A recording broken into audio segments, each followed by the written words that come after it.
Hello everyone, and welcome back to Modern Warships with Terry. Today we're looking at the INS Chennai, the Tier 2 Indian Navy destroyer. Now, the Indian Navy I see in the news relatively rarely, and I don't hear all that much about it, but upon looking, it turns out it's actually a pretty modern navy, and from the tonnage about is the size of probably the French or the British Navy. So definitely worth a look if you're interested in more modern ships. The Chennai was designed and constructed in the 2000s and launched, commissioned, about 2014. And these are stealth destroyers. They were the largest destroyers constructed at the time by the Indian Navy. And India has traditionally been trying to incorporate a lot of technology into domestic manufacture. So that's why you often see a lot of Russian tech or Russian-based tech being involved, because the Russians are traditionally a bit more open to not just sell weapons, but also sell certain amounts of technology for domestic manufacture into these countries. India is neither part of NATO nor anything else, really, so they don't have these kind of limitations. They do run all kinds of foreign technology as well, and you do find the occasional American stuff here, but a lot of the stuff is more kind of Russian-based. The Kolkata-class destroyers, which the Chennai is part of, these are stealth destroyers. So they're relatively modern designs with a low radar signature, and they had, I think, their main AA defense were Israeli anti-missile systems or missile defense systems, which we don't get quite here. And actually, even though the ship is that new, they have already been superseded by a slightly modified version, the Vishakhapatnam class of destroyers, which is basically just based off this thing. It's the Project 15B, but they improve upon stealth a little bit, and they have a better gun, because originally the Kolkata class came with a 75mm or 76mm gun from Italian design, which wasn't all that powerful, let's put it that way. Multi-purpose, but it has been replaced by the American 127mm 5-inch gun in the successor. And they're already working on something called Project 18, which is a guided missile cruiser, stealth cruiser with laser weapons and all kinds of and rail guns on it. So sounds very Zumwalt-ish. We'll see what comes up, but that's still very much in the works. But definitely a lot of improvement and a lot of evolution going on in the Indian Navy. So it's something to keep an eye on if you're interested in these sort of things. Now, the Chennai game, like I said, comes by default with the Italian 76mm gun, which is not great. Does very low caliber, doesn't do a huge amount of damage. I have actually replaced it with the premium, with the Turkish Korkut D system, which is, I think it's an Oerlikon. It's built around an Oerlikon 30mm autocannon, but the interesting part that the interesting effect that this thing has in game is that you can use it to, first of all, it locks on, and you can use it to track aerial targets. Now, I'm not talking about missile defense, because I find that you need either very, very quick reactions or a better ping than I have, but I generally don't manage to use my main gun systems to shoot down missiles. But against aircraft, especially, this thing is really rather powerful, which fits in my opinion, quite well with the rest of the ship. So we do have the vertical launch system here with the BrahMos supersonic missiles, which are an evolution of the Russian Onyx missile system, which by itself is pretty good. They hit very hard, but they do have a pretty long reload. She does sport a torpedo launcher here, and we've got some American torpedoes in it. And like I said, I've got the single gun replaced with the Korkut D. You could, if you want to play it more as a gunboat, and you still want to be kind of somewhat historically accurate, also just take the American 127mm gun, or you could take the Russian 100mm would be similar to what the predecessor, the Delhi class, was actually sailing with. So you've got a lot of options that you can put onto these things. You also get the anti-submarine rocket launchers, and you actually get a quad set similar to the Admiral Panteleiev of missile defense. And once again here, I'm happy to put Russian tech onto these things because it really feels like that's what these ships were doing. So I am having a quad set of the OSA-M anti-missile system installed. And I've got the premium helicopter here that I'm sharing. I think she comes with an Apache otherwise. But once again, you don't have to feel bad about using all kinds of tech onto these things. Probably except for the Chinese ones, because there is a little bit of a rivalry there, if I can put it that way. So what is this ship like? Now, there are two ship classes really in modern warships when it comes to these destroyers, especially around tier 2. There's the more missile heavy, faster destroyer set, and there is the kind of more all-purpose but slower but better AA defense sort of ships. And this is probably where the ship falls as well, because the speed with 19 knots, I mean, the real one does about 30 knots. So, yeah, she's been slowed down quite significantly. And the maneuverability is very good. But yeah, speed is not very great. But she does have a pretty good air defense. And together with the 30mm autocannon, this thing is a tank against carriers, because you can chew through carrier air groups relatively quickly with this thing. Plus the quad missile system is quite helpful in that as well. So generally I play this ship defensively, and especially as a carrier counter with this setup. You can use the 30mm autocannon as well in an offensive way, but you're not really going to have the range. But it's more for a close range thing. But if you are at close range, you may as well use it. Otherwise, you're mostly going to be doing damage to aerial targets and using your missiles and torpedoes. So that's the general play style and setup that I have as a stealth ship. And stealth is somewhat implemented in game, such that you get a smaller radar cross section, and I think you get not spotted as easily. That also is a nice feature, but if you wanted to play the ship more aggressively. All right, let's get into some gameplay. In the first battle, we are out on unexplored rocks. So let's get a look at the team composition and keep an eye if there's any enemy carriers around. No carriers this game. I mean, there's carrier on our side, but there's no carrier on the other side. So we can get the helicopter out and start to do some scouting. The Invictus, by the way, is quite useful in that it actually has the M4 Falcon for, shooting down enemy helicopters, which is always a good thing to deny them some scouting. So that's kind of what I'm starting with here. And these reload very quickly. There's also a Duncan down there, so we can also unload some other weapons and just keep shooting at his helicopter while ourselves still being unspotted.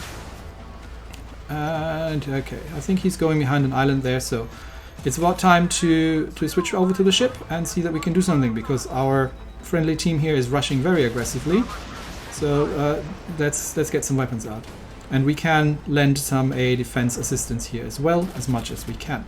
Now, like I said, the Korkut doesn't have a great range, but she fires reasonably quickly, and once again the useful thing is that it locks on. So you actually have you don't have to track the ship yourself, but you can actually just stay locked on. Now I am taking fire from the right here, so from that JS Kurama, which obviously outguns me, so that's why I'm going bow in, and is dropping torpedoes, but I do have the grenade launchers to defend myself against that. So does he. So we're relatively evenly matched here, unless I can get missiles in, and it's just so I'm backing away as much as possible to give myself a bit of space, and just defending and letting my team do the damage here. There's an Ali Burke over there, so we'll get some shots out of that thing, and then we'll see if we can catch that destroyer here on the left. I think it was a Duncan that is still sailing around. I mean, the carrier seems to be on that as well, and we have sunken the. We have managed to sink the Kurama. So yeah, let's chase after that Duncan there. and just do what we can. Like I said, the potential is not so much in the offense, where you are doing a huge amount of damage. I mean, you can put a more powerful gun system onto it, and unless you are actually facing carriers in the enemy team, it's oftentimes also useful. But I just enjoy this sort of slightly different playstyle. Now, how does it look? We've got him killed, and these guys seem to be trying to chase down our carrier. So I am going to try and help out back here. Of course, the range is too long for the guns, but I can fire missiles and torpedoes already. And I think I'm in range now. So she's not the fastest, but like I said, it's more of a tank setup in actuality than an aggressive missile boat. So now we've got this frigate here at point blank range, and we'll see what we can do with that. She definitely has the capability to dish out some damage. He's going bow in, he's realized I'm here, he's dropping torpedoes, he's got no chance to get missiles through against my AA, and my helicopter is helping out as well, so he's got way too close and he's dead. And that means we have we still have done more damage than two friendly Panteleyevs. In the second battle, we are out on unexplored rocks, and we'll see what we can find. Yep, there's 2 submarines and a carrier in the enemy team. So we are spawning on the strong side. We don't have a carrier of our own, so I'm going to get out with the helicopter first and try to do some scouting. And then we'll see what kind of opposition we'll face, and if the carrier is on this side or is on the other side. I'm not seeing any planes yet, but I think the carrier is on the other side. There's a Kurama down here. So we're going to be dropping some ammunition onto that thing, and then try to see if we can get that killed. Because the rest of the team isn't really quite spotted yet. So we'll just all have to stick together here and do defensively what we can possibly do once the planes are coming in. And I think I'm starting to see some planes, so I'm switching over to the 30 mils and start lighting these planes up. Now at this range, I'm not going to be hitting them that easily, especially if they're rapidly maneuvering. But my helicopter is helping out as well with the Falcons, and once they get close, you can see what I'm doing to them. I'm just shredding them straight out of the sky. So that's one carrier wing down, but we've got one sub here that we need to deal with, and there's already another group of planes coming in, and hopefully. They're coming close enough for my AA to do something about it, so I can concentrate onto the submarine here, because we want to get that Barracuda killed as quickly as possible, because I have lost my helicopter. So I am just killing his torpedoes, and I'm going to use the grenade launcher, the anti-submarine rocket launcher, against him as well. But once again, the planes are coming in, and this is a very aggressive carrier, so we'll just shoot those down quickly, get him to reload those, and then we'll do some damage as much as we can to that Barracuda and get him killed. Because without the helicopter, I don't actually have a sonar, so I can't actually necessarily detect these things once they are... Okay, and we've got him, he's dead. He did manage to get one torpedo away, I don't think he can dodge that. Okay. That leaves 3 on 3. And we've got another Chennai hit over there, and we've got the carrier himself over there. Now the downside of the Korkut system is obviously that while it is, as you can see, extremely effective against aircraft, it doesn't do quite as much damage against ships. So we are going to have to... We're not a gunboat. Like in a situation like this, being in a Panteleiev might actually almost be preferable, because you have the same AA, and you're just going to be taking the aircraft shots, but you do have the firepower to make very, very short work of these guys, which I don't necessarily have. So we only have one sub with us, and then which means I need to get myself into a bit of cover. The carrier is focusing on me, which is good. I mean, you can't focus on the sub anyway, because the sub is probably submerged on our side. But he's not going to have much fun because of that. I can make very, very short work of his planes. And they're helping out with the sub, and once again just just defending as much as possible against the incoming aircraft. Now the problem obviously is when your AA defenses are starting to open up at the aircraft as well, they're not going to be shooting at the incoming rockets. So you do have to be somewhat careful there. But we've got the sub sunk. Unfortunately, the submarine on our side has been sunk as well. So we are now up. It's now 2 versus 1. It's an enemy Chennai and myself versus and the carrier versus myself on my own. So we'll just see what we can do. Use the island as much as we can, and obviously getting shot at by the carrier's helicopters as well. Plus we've got torpedoes in the water, which I think I'm not able to dodge right now. But I just want to get behind the island, try to heal up a little bit, and see if I can outplay that enemy destroyer. Unfortunately, the carrier is super aggressive. If he was a little bit further away and actually had to fly his planes around in the countryside, that would be preferable. So let's see if we can get that air wing killed, and then we can heal up a little bit more, and then take on the destroyer. Oh, there's another air wing out again already. Okay. Now he's most likely going to be having more gunpowder than me, but it doesn't mean that the 30 mils aren't effective, and at this range they are actually quite effective. Now unfortunately I'm coming under air attack again, and we're even on health. I am out of torpedoes, he's very much not, so I still have to spend time defending myself against aircraft and torpedoes, like that launch there that needs to die, and all the while the carrier is shooting at me as well. So this is all less than ideal. You would ideally want to make this a 1 versus 1 fight, but unfortunately with carriers that's not something you can easily do.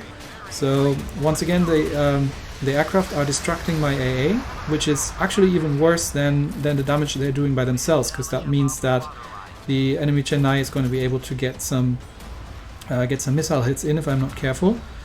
But we are doing what we can. Now I don't have any hopes that I can get my my BrahMos through that, but you never know. At this range, you might be getting lucky that that the AA is missing, but it doesn't quite look like. Now it's taking it out reliably. So once again, I'm distracted because I have to shred these planes away, and that's when I'm getting missile hits in from him, because obviously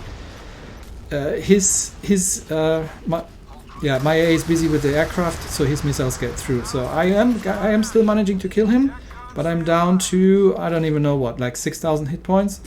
And unfortunately I am now coming once again under attack from the carrier, and I can take all these planes down, but not before they get one rocket strike off, and that was sufficient to sink me. So we have fought hard, but it hasn't just quite been enough.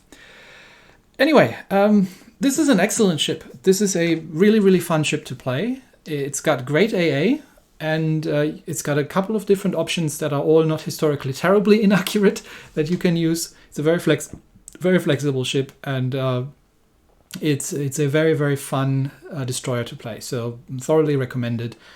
And yeah, if you don't want to spend your gold on a Panteleiev, then this is once again a good alternative in my opinion. Anyway, that's it for me today. Thanks everybody, and I'll see you next time. Bye bye.